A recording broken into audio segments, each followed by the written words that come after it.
During the Communist Party's 100th birthday, President Xi Jinping said, 解决台湾问题，实现祖国完全统一，是中国共产党矢志不渝的历史任务。 Cross-strait tensions is all-time high, with Taiwan reporting the largest ever incursion of Taiwanese airspace by Chinese military aircraft. China has long drawn up its invasion plan of Taiwan and has been training its soldiers for it. After the quelling of the Hong Kong rebellion, China can now focus on Taiwan. For decades, Taiwan has been a thorn in China's backyard for being a self-governing democracy. In today's video, I analyze the likelihood of China's military conquering Taiwan. The People's Liberation Army has the manpower of more than 2 million active personnel and more than 1 million reserve personnel. In comparison, the Republic of China Armed Forces, or Taiwanese Armed Forces, has only 165,000 active personnel and 1.6 million reserve personnel. Due to the geographical depth of China, it will take time for Chinese troops to be brought to the front line. As many as 500,000 troops are needed for the invasion of Taiwan. With all the troop movements, Taiwanese intelligence would easily be alerted about a possible invasion, giving Taiwan time to make preparations, such as mobilizing reservists, planting sea mines and land mines. China faces the lack of amphibious capability, with 37 amphibious transport docks and 22 small landing ships. China can only ferry about 24,000 to 34,000 troops and 400 armored vehicles. Civilian vessels would likely be used to assist in the invasion. Taiwanese special forces could launch preemptive strikes in mainland China, such as sabotaging amphibious assets or assassinating high-ranking leaders before the invasion. If Taiwan succeeds in destroying half of China's amphibious fleet, China might be forced to rethink the invasion.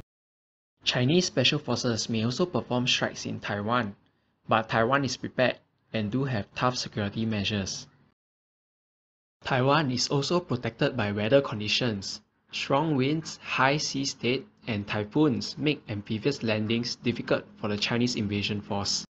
Hence, the Chinese military only have two invasion windows, April and October.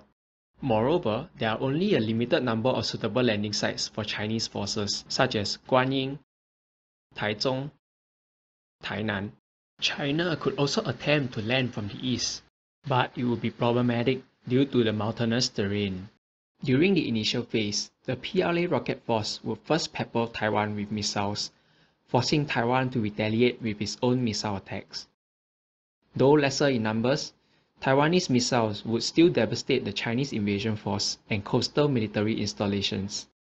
About two-thirds of Taiwanese military assets stored in mountain bunkers would survive the Chinese bombardment. Chinese fighters and bombers performing strike missions would still be faced with a substantial number of Taiwanese fighters and air defense systems. Despite China having more fighters, not all fighters can be deployed due to logistical constraints such as limited air bases within range and serviceability. Chinese aerial refuelers could extend the range of their fighters. Chinese aircraft carriers Liaoning and Shandong would also allow Chinese fighters to strike from different directions. The PLA Air Force has the airlift capacity of about 11,000 paratroopers. China could attempt an airborne assault, but it will be risky as they will be exposed to Taiwanese fighters and air defense. Taiwanese islands close to China would be hard to defend and will be captured by China. However, as the Chinese invasion force sail across the Taiwan Strait, they will come under threat by Taiwanese sea mines and anti-ship missiles. The Taiwanese Navy would likely perform hit-and-run attacks given that they are outnumbered by Chinese Navy. Upon reaching the beach, Chinese forces will be greeted by landmines, booby traps, and a larger defending force.